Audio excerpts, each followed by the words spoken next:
La raison pour laquelle je fais ce que je fais a deux volets. C'est principalement parce que Dieu a transformé ma vie. Lorsque Dieu vous touche, vous avez besoin de le dire à quelqu'un. Vous avez cette bonne nouvelle que vous voulez partager. Et ce qui a vraiment changé ma vie s'est passé le 23 mars 1968. Je participais à une réunion de prière aux alentours de minuit. Ce soir-là, nous parlions de quelque chose en particulier et le pasteur des jeunes s'est mis à genoux et a commencé à prier. Et au lieu de me joindre à lui, d'être en accord avec lui et de prier avec lui, je me suis mis à penser à ce que j'allais dire, à ce que tout le monde allait penser de moi. Et j'ai réalisé à quel point j'étais hypocrite. Je ne priais pas Dieu, je cherchais à impressionner tous mes amis, ainsi que les leaders de cette église.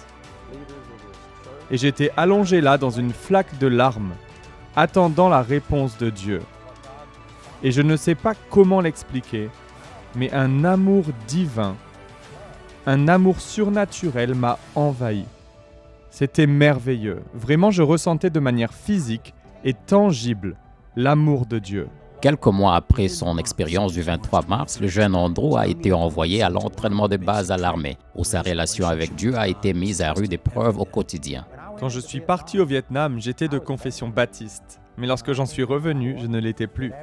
Après 13 mois, en réalité 19 mois dans l'armée et 13 mois au Vietnam à ne rien faire d'autre que de chercher le Seigneur et avoir une relation personnelle avec lui, j'étais différent. Je n'étais plus le même. Andrew est rentré chez lui sans la moindre trace de traumatisme.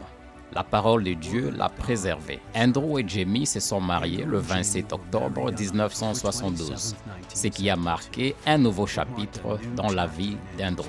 Peu de temps après notre mariage, nous avons déménagé à Seagoville, au Texas, où nous avons commencé à exercer le ministère dans le cadre d'une petite étude biblique. J'appelais nos rencontres des études bibliques et un jour, ceux qui y assistaient sont venus me voir et m'ont dit que c'était leur église. Mais j'ai répondu que je n'étais pas pasteur. Ils m'ont dit « Vous pouvez vous appeler ce que vous voulez, nous avons tous été chassés de nos églises. Notre église est maintenant ici. » Et je suis donc devenu pasteur par défaut. Et j'avais une mauvaise croyance selon laquelle si j'avais un travail séculier, je ne ferais pas ce que Dieu m'avait dit de faire. Nous nous sommes rendus à une réunion d'église où un homme enseignait sur la prospérité. Et les choses qu'il partageait étaient exactement ce dont nous avions besoin. Je me souviens être en train de regarder ces cassettes en me disant qu'elles pouvaient changer notre vie, mais en sachant que nous n'avions pas les moyens d'en acheter ne serait-ce une seule. J'ai regardé Jamie, elle avait les larmes aux yeux. Elle était enceinte de 8 mois et venait de passer 2 semaines sans manger.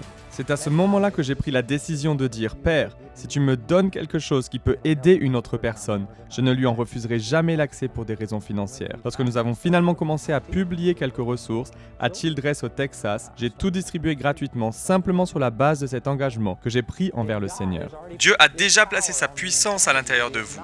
Ce n'est pas à Dieu d'étendre sa main, il a déjà placé la provision en vous. Voici donc notre maison en 1978 où j'ai commencé à dupliquer des cassettes. Je descendais au sous-sol, j'avais 2 magnétophones que je plaçais dans une boîte à chaussures, je les refermais afin de diminuer le bruit extérieur et c'est comme cela qu'on a commencé à distribuer des cassettes par notre ministère. Voici le tout premier endroit où nous avons établi nos bureaux. En réalité, c'était au sous-sol de cette maison. Et lorsque nous sommes allés signer les papiers, on m'a demandé « Alors, quel est le nom du ministère ?» Et je n'y avais pas encore réfléchi. Je n'avais pas de nom, j'ai dit que je n'y avais pas encore pensé, que je n'avais pas de nom. Et il m'a dit « Eh bien, nous allons simplement mettre ministère d'Andrew Mack et vous pourrez le changer plus tard. » Donc je ne voulais pas donner mon nom au ministère, mais il a tout de même fini par porter mon nom, car je n'y avais jamais réfléchi avant qu'on me le demande. Nous voici donc devant le tout premier bâtiment que nous avons acheté. Il se trouve à Manitou Springs dans le Colorado. C'est ce bâtiment derrière nous qui ressemble à l'Alamo. Je rencontre Andrew Mack en descendant d'un avion à Londres. Et il est venu dans une petite ville appelée Rougelly. C'était vraiment incroyable d'être connecté avec Andrew. Nous nous sommes rendus en France, en Allemagne, en République tchèque, en Pologne, en Hollande et dans certains de ces endroits.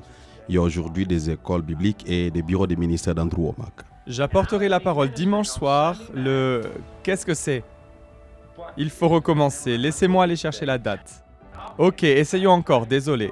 Et Et c'est au cours de l'été 1993 que le Seigneur m'a parlé à propos de la création d'une école biblique. Nous avons développé un programme qui n'est pas seulement académique, qui ne se réduit pas à une salle de classe. Nous avons conçu la deuxième année pour que vous puissiez appliquer ce que vous avez appris au cours de la première année. Et tout le monde a l'obligation de participer à un voyage missionnaire. Nos partenaires sont essentiels à tout ce que nous faisons. Aux États-Unis, 53% des personnes qui nous écrivent et nous contactent ne donnent rien, et nous leur envoyons quand même nos ressources.